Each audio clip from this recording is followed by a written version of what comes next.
మీ పేరండి? పద్మ జీవీఎల్ వడ్లపూడి విశాఖపట్నం. ఓకే, ఈరోజు విశాఖపట్నంలో 8వ తారీఖు సోమవారం. ఈరోజు ప్రతి సంఘం నుంచి, కుటుంబం నుంచి ప్రతి మనుషులు రావడం జరిగింది. ఎందుకంటే మొన్న మన రాష్ట్ర ప్రభుత్వం సీఎం గారు మనకు కొంతమంది కార్మికులకి మీరు నిద్రపోతున్నా మీకు శాలరీలు ఇవ్వాలా అని అడిగారు. సో దానికోసం ఈరోజు ఇంతమంది రోడ్ ఎక్కి దానా చేయడం జరుగుతుంది. సో యాజ్ ఏ మహిళగా మీకు జీతాలు ఇవ్వకపోతే మీ ఇంటి కుటుంబం ఎలా జరుగుతుంది అని దీని మీద కొంచెం అంశాలు చెప్పండి అమ్మా. ఇది అందరికీ నమస్కారం.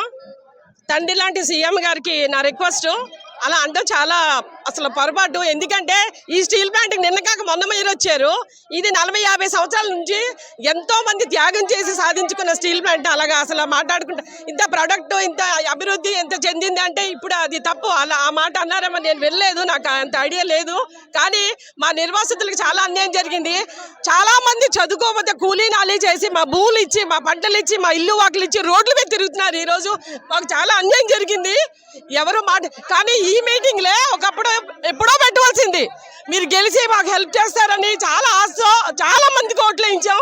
అంతేకాదు ప్రాణత్యాగాలు కూడా చేసుకున్నాం. ఎందుకంటే మీరు రావాలి, మంచి ప్రభుత్వం రావాలి, స్టీల్ ప్లాంట్ బతికించాలి. స్టీల్ ప్లాంట్ మాకు అమ్మ లాంటిది. మమ్మల్ని అన్యాయం చేస్తారండి మీరు.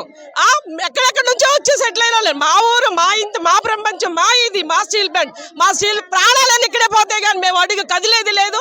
తప్పకుండా మాకు న్యాయం జరగాలి, జరుగుతుంది సార్. మిమ్మల్ని నమ్మే ఓట్లేసాం. నిజంగానే మంచి ప్రభుత్వం వచ్చింది, మంచి పొలిటికల్గా అందరూ బాగుంటారని కష్టపడి ఈ ఆడాలి మొగలు అందరూ కష్టపడ్డారు. స్టీల్ ప్లాంట్ కష్టపడకుండా ఎంత లెవెల్కి వెలిగింది. అది చాలా ఆ మాట మరి ఎవరు అన్నారు వెనక్కి తీసుకోవాలి సార్. అది చాలా తప్పు.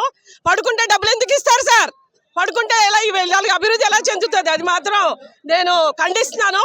ఎవరైనా సరే ఖండిస్తాను. న్యాయం కోసమే పోరాడుతున్నాం. దయించి ఈ ఐక్యత ఎప్పుడో ఉండుంటే ఇంతవరకు రాకపోను సార్. విశాఖ హక్కు, ఆంధ్ర హక్కు, ఊరు ప్రపంచం.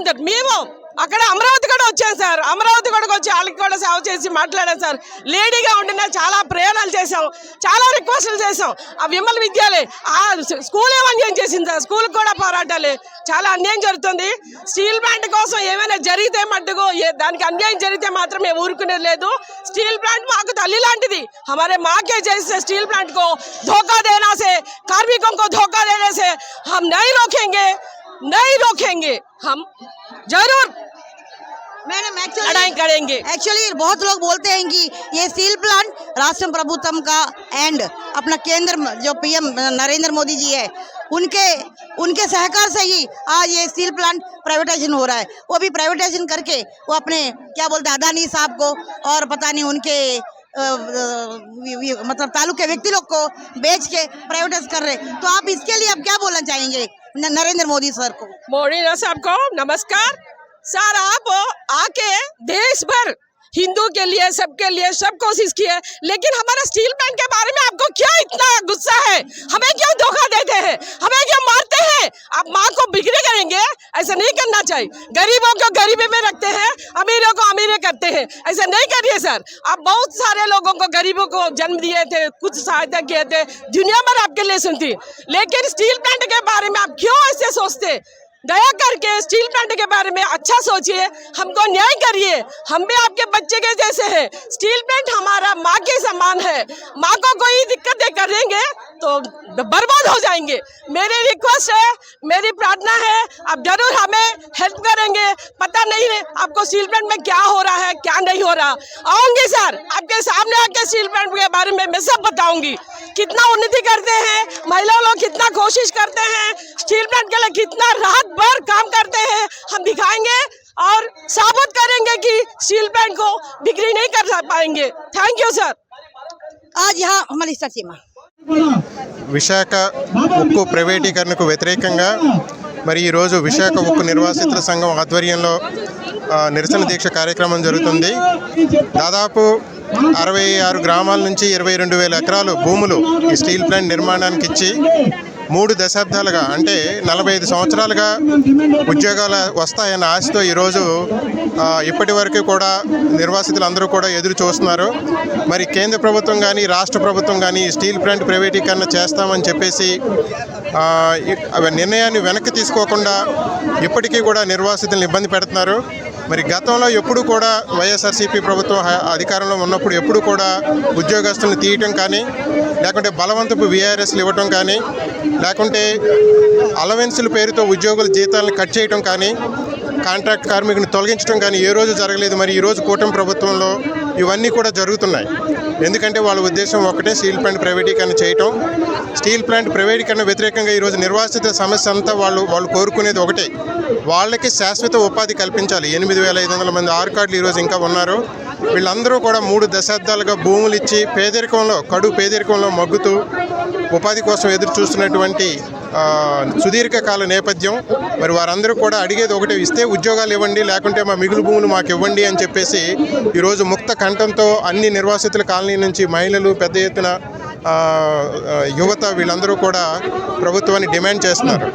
మరి అంతేకాదు, ప్రభుత్వం సంస్థలన్నీ ప్రైవేటీకరణ అయితే జరిగే దుష్ఫలితాలు ఏంటో మీకు అన్నీ కూడా తెలుసు. ఈరోజు ఇండిగో ఎయిర్లైన్స్ వేల ఎయిర్లైన్స్ ఈరోజు క్యాన్సిల్ అవుతున్నాయి. ఎందుకు అవుతున్నాయంటే అవి ప్రైవేటీకరణలో ఉండటం వల్ల, ప్రభుత్వ ఆదేశాలు పాటించకుండా ప్రైవేటీకరణలో ఉంటూ వాళ్ళు రూల్స్ పాటించకపోవడం వల్ల వేల మంది ఎయిర్లైన్స్ క్యాన్సిల్ అయితే ఈరోజు ఎయిర్పోర్ట్లన్నీ బస్ స్టాండ్, రైల్వే స్టేషన్లా కనపడుతున్నాయి. మళ్ళీ వాళ్ళని ఆదుకోవాలంటే ప్రభుత్వ రంగంలో ఉన్నటువంటి రైల్వే స్టేషన్లు, స్పెషల్ రైల్సే దిక్కు ఈరోజు మనకి. సో ఇవన్నీ మనం చూసినప్పుడు ఖచ్చితంగా స్టీల్ ప్లాంట్ ప్రైవేటీకరణలోనే కొనసాగాలి. వీళ్ళకి భూములు, శాశ్వత ఉపాధి కానీ, భూములు కానీ, మిగులు భూములు కానీ మళ్ళీ వాళ్ళకి కేటాయించాలని చెప్పేసి పార్టీ తరఫున, నిర్వాసితుల సంఘం తరఫున మేమందరం కూడా డిమాండ్ చేస్తూ ఉన్నాం. మరి ఈరోజు దేశంలో ప్రజాస్వామ్యం ఉందా, ధనస్వామ్యం ఉందా ఏం అర్థం అవ్వట్లేదు. ఎందుకంటే ప్రజాస్వామ్యం అంటే ఒక మోడీ, అమిత్ షా కాదు, అలాగే వ్యాపారం అంటే ఒక అదానీ, అంబానీ కాదు. మనం లేబర్ కోడ్లు పెట్టుకున్నాం. ఈరోజు 12 గంటల పని దినాలని ఎప్పుడు పోరాడి తెచ్చుకున్నటువంటి 8 గంటల పని దినాన్ని కాదని ఈరోజు మరి 12 గంటల పని దినాన్ని అమలు చేస్తున్నారు ఇక్కడ. మరి అలాగే నిర్వాసితుల్ని ఉద్యోగాల నుంచి తీసేస్తున్నారు. కాంట్రాక్ట్ కార్మికుల్ని, డీపీలని కూడా తీసేసి వాళ్ళ ప్లేస్లో కొత్తగా అనుభవం లేనటువంటి వాళ్ళని వేయటం వల్ల వాళ్ళకేమో పని రాదు. స్టీల్ ప్లాంట్ లోపలికి వెళ్తే ఏది ఆపరేషన్ ఎక్కడుందో వాళ్ళకి తెలీదు. వాళ్ళు చేసే తప్పిదాల వల్ల నెలకి కనీసం 2 నిర్వాసితులు, డీపీలుగా పనిచేస్తున్నటువంటి 2 ప్రాణాలు కోల్పోతున్నారు. లాస్ట్ టైం ఆ నిర్వాసితుల కాలనీలో దొంగ గోపాలకృష్ణ అనే ఒక కుర్రాడు షట్ డౌన్ ఆపరేషన్ సరిగా సేఫ్టీ బోర్డులు పెట్టకపోతే అందులో పంప్ హౌస్కి వెళ్ళి చనిపోయాడు. ఇది 1 కాదు 2 కాదు, ప్రతి నెల ఇదే 1-2 కూడా చనిపోతూ సేఫ్టీ అనేది అమలు చేయట్లేదు. మరి మేము ఒకటే అడుగుతున్నాం, సిఎండి గారిని కానీ, లేబర్ కమిషన్ కానీ మీకు రాజ్యాంగం మీకు గుర్తుందా? మీరు పరీక్షలు రాసి, గ్రూపులు, ఐఏఎస్లు ఎగ్జాములు రాసి రాజ్యాంగం గురించి అవగాహన ఉన్నటువంటి మీరు ఈ రాజ్యాంగం ఎందుకు గుర్తులేదు? ఇక్కడ ఉద్యోగాలకు జీతాలు ఇవ్వకపోతే మీరు ఎందుకు పట్టించుకోవట్లేదు? నిర్వాసితులకు ఉద్యోగాలు ఇవ్వకపోతే మీరు ఎందుకు పట్టించుకోవట్లేదు? ప్రొడక్టివిటీ అని చెప్పేసి శాలరీకి, ప్రొడక్టివిటీకి లింక్ చేసి ఒక్కో డిపార్ట్మెంట్లో ఒక శాలరీ అమలు చేస్తుంటే మీకెందుకు ఈరోజు రాజ్యాంగం గుర్తు రావట్లేదు? మీకు 5 నెలల జీతం ఉద్యోగస్తులకు ఇవ్వకపోతే మీరు ఎందుకు మీ విధులు, మీ హక్కులు మీకు ఏమైపోయాయి? మీరు ఎవరి కోసం పోరాడుతున్నారు?